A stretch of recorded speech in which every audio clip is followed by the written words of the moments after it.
what to do in the morning for a healthy wake-sleep cycle. So the protocol is pretty simple. Within an hour of waking up, get 20 minutes of morning light outdoors. Ideally, you're up before 9 a.m., though this can be difficult for some shift workers. But do not wear sunglasses. You can just survey the scene, look into the lower portion of the sky, and of course, avoid staring at the bright ball of gas known as the sun. So blue light does not travel effectively through windows. So steep your tea, put on a jumper, and get outside. Now, a bright day with more lux might require a smaller time commitment, and an overcast day will require more patience. If natural light is not an option due to your schedule or geographic location, light therapy lamps can be used. Now, these lamps are often dubbed SAD lamps, as they also address seasonal affective disorder that is common in winter in the farther reaches of the northern and southern hemispheres. Now, these lamps provide a measured amount of balanced spectrum light, often around 10,000 lux, and can be used to stimulate a morning light response. Spending 20 minutes, approximately 12 inches away from a SAD light box, will mimic the effect of the sun. Okay, what to do in the evening, or better, really, what not to do in the evening. So it's kind of obvious, but stop looking at screens at least an hour before bedtime.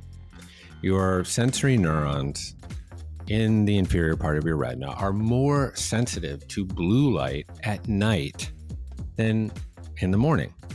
Okay, so turn on blue light filters. Now, almost all computers and tablets now have a nighttime filter.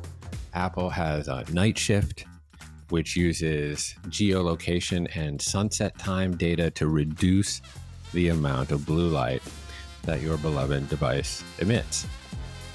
So if you can withstand the mockery of your children, I have 3 daughters, I get mocked plenty. There are also blue blocker sunglasses that are pretty cheap that mitigate blue light. Now, if you must binge Succession, then try to have your eye level above the screen such that you're looking down your nose at Logan Roy. Now, you may already do this for moral reasons, but your blue light sensitive neurons evolved in the inferior part of your retina. So while it doesn't eliminate the impact, it's better if the screen is in the inferior field, so below your eye gaze, right? Have amber lights at floor level for mid-evening peepees. I'm 52, often get up in the middle of the night. Just avoid turning on a harsh overhead light, particularly an LED light, when nature calls. Now, while LED lights are much more energy efficient than incandescent bulbs, and that's an important attribute, they also produce much more blue light. So many companies now produce amber LED bulbs, which mitigate some blue light. So in general, avoid overhead lighting at night and go dim and amber. Now, blackout curtains or curtains that block overhead light are also a solid option for your bedroom. I guess while we're at it, here are some other tips for good sleep hygiene.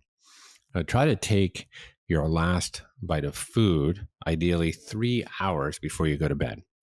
Now, you're going to go to sleep this way with your food mostly digested, and this really helps the body maximize its restoration and repair processes like autophagy. So keep it cool. Skylar has banished any heat at night. So turn off the heat, or if you can, set your thermostat between 60 to 66 degrees Fahrenheit. Exercise. Get regular exercise. Obviously, nothing too vigorous close to bedtime, as that's going to peak your cortisol levels, etc. But a good walk after dinner is great and acts as a glucose sink. Meditation will quiet the mind as you move from the bright, busy yang state of the day into the dark, tranquil yin state of the night. Now, you can use the breath as described in many of my videos that can move you into your parasympathetic nervous system.